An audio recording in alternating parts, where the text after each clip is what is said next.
If you grew up immersed in Christian theology like I did, you are probably familiar with the Cedars of Lebanon, the holiest and most prestigious of wood.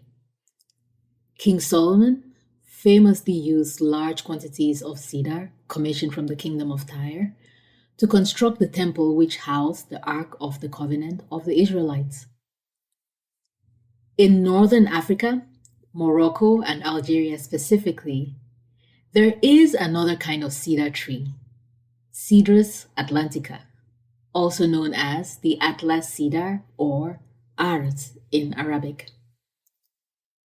Found mainly in the mountainous Rif and Atlas region, the Atlas Cedar is known for its strikish bluish-green foliage, and it is beloved for the many gifts it offers: a versatile and durable but beautifully grained wood, fragrant essential oils used in soaps, pomades, and other cosmetics, as well as bark and leaves used in medicine to treat skin, hair, respiratory, menstrual, and other problems. As you can imagine, over time, the Atlas cedar has been harvested to near extinction.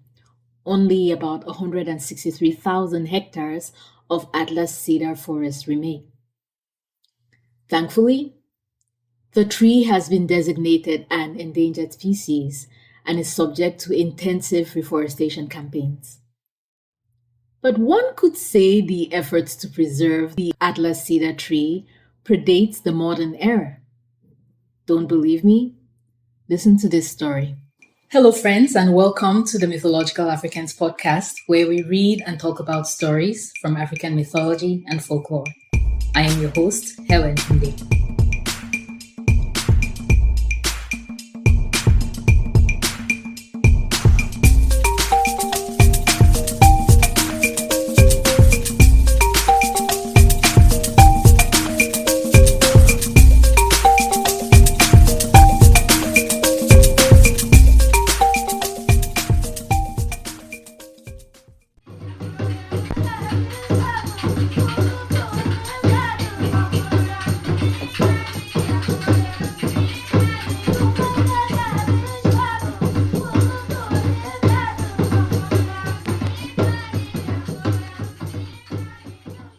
In Ait Bou-Amaran, there stood a beautiful cedar tree.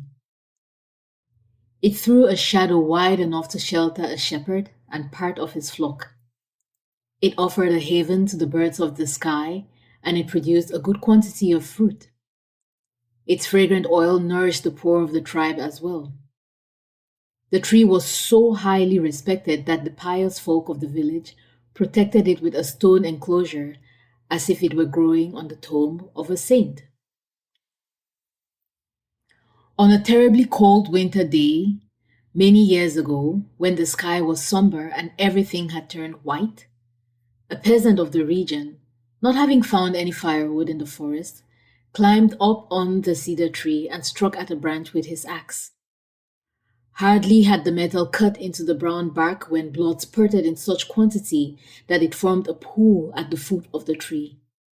Seized by a terrible fear, the man fell from the tree and remained lying on the ground. Not a sound came out of his mouth. He couldn't cry for help or confess his sin. On the next day, woodcutters found him half dead of cold and of fear. They burned pitch and wafted the acrid smoke under his nostrils. Little by little, he regained consciousness. Sidi Bou-Mehada, this is the name given to the holy tree by the peasants of the region, punished the woodcutter.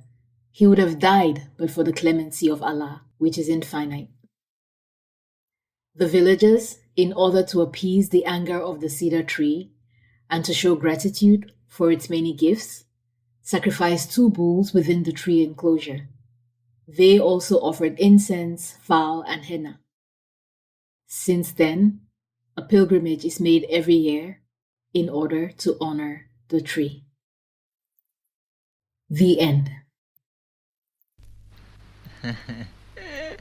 عبد السلام رحيمو محمد الفاضل عبد العزيز مينا لطيفة زهرة مصطفى محمد عمي عبد السلام نوها حليمة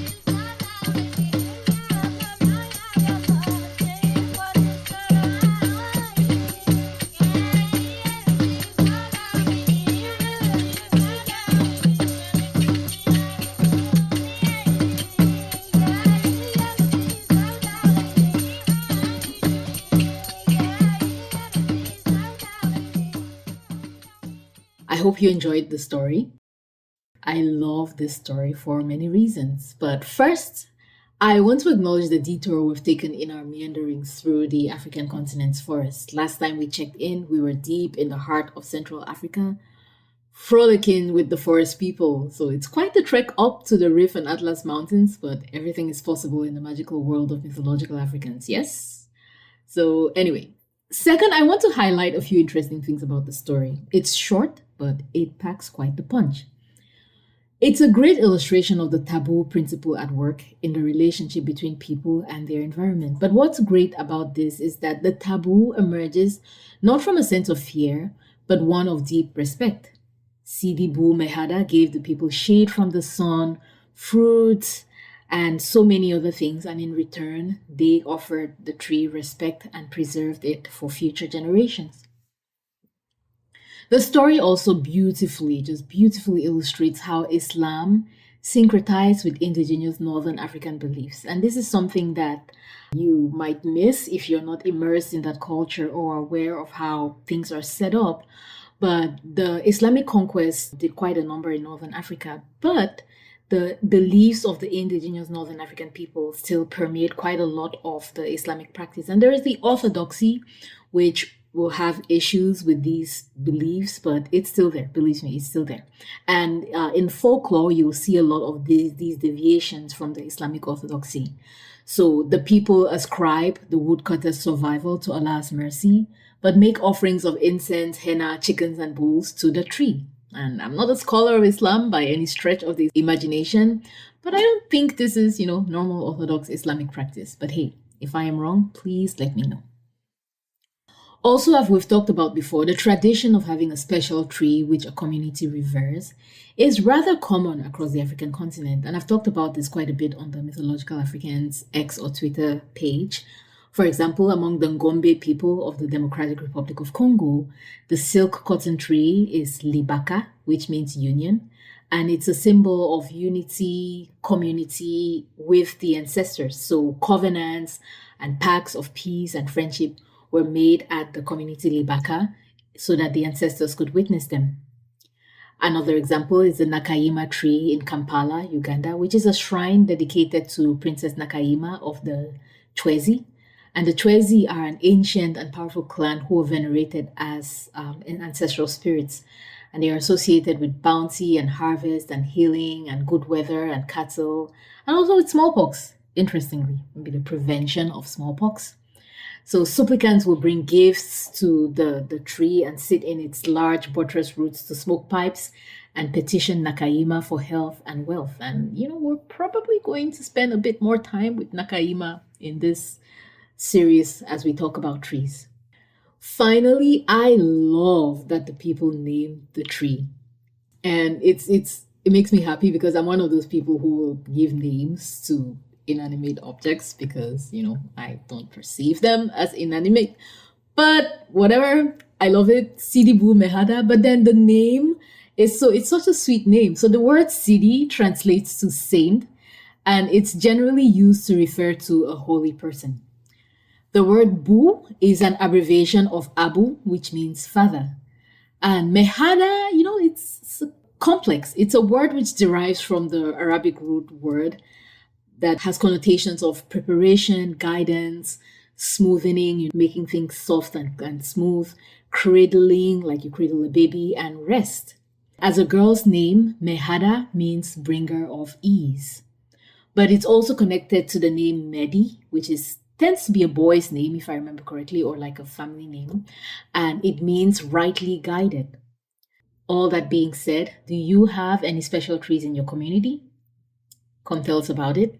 And you can check out the opposite notes for pictures of a couple of tree friends that I have made over the years. Thank you as always for listening, and I will see you next week.